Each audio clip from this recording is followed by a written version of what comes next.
Good morning, John. I'm here to debunk a myth that probably all of us believe. It's a simple statement that is really hard not to believe knowing what we know.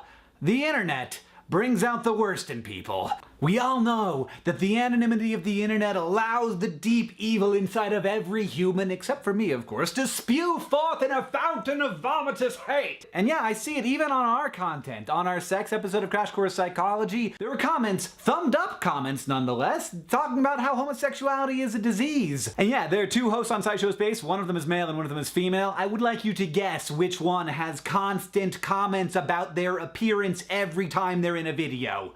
Just go ahead and guess. But you and your friends, you aren't hate mongers. So it must be other people. Those people at the grocery store who seem very nice, but then when they get home, they go on the internet and they shrug off the clothes of their cultural burden and they put on their costume and they become internet turd. But I want to make a hypothesis here that allows me to feel better about the state of the internet and the state of humanity. I think anonymity doesn't bring out the worst in people.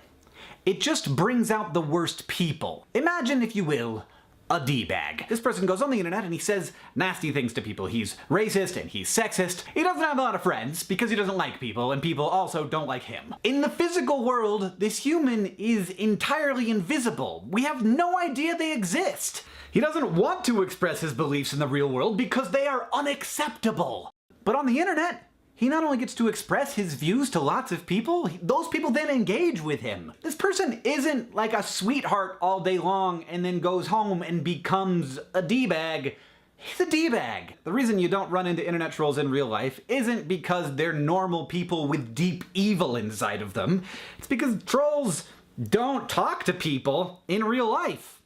Because nobody likes them. By the way, this entire episode is conjecture.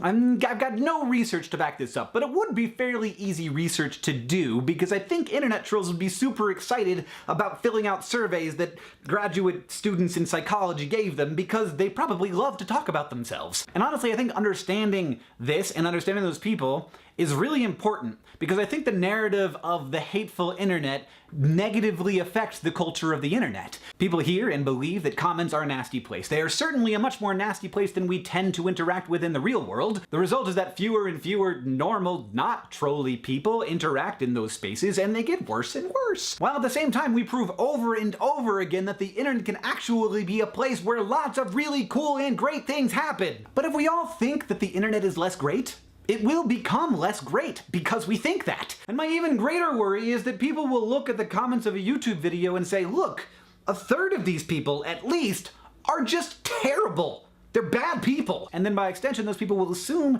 that a third of all people are terrible. And that's just not true. What we're looking at down in the comments is extreme selection bias. People don't want to comment because it seems like a hostile place, so only hostile people comment. Also, on any YouTube video, you've got a lot of people watching it. Just imagine for a moment that 100,000 people gather in a room. It's a stadium, a very large stadium. Now, what are the odds that there aren't gonna be some bad people in that room? Zero. They're gonna be bad people in that room. Now, a big problem here is that YouTube has lately been promoting discussion rather than how many people thumb up a comment. So a comment will end up way at the top of the video because lots of people are discussing that comment.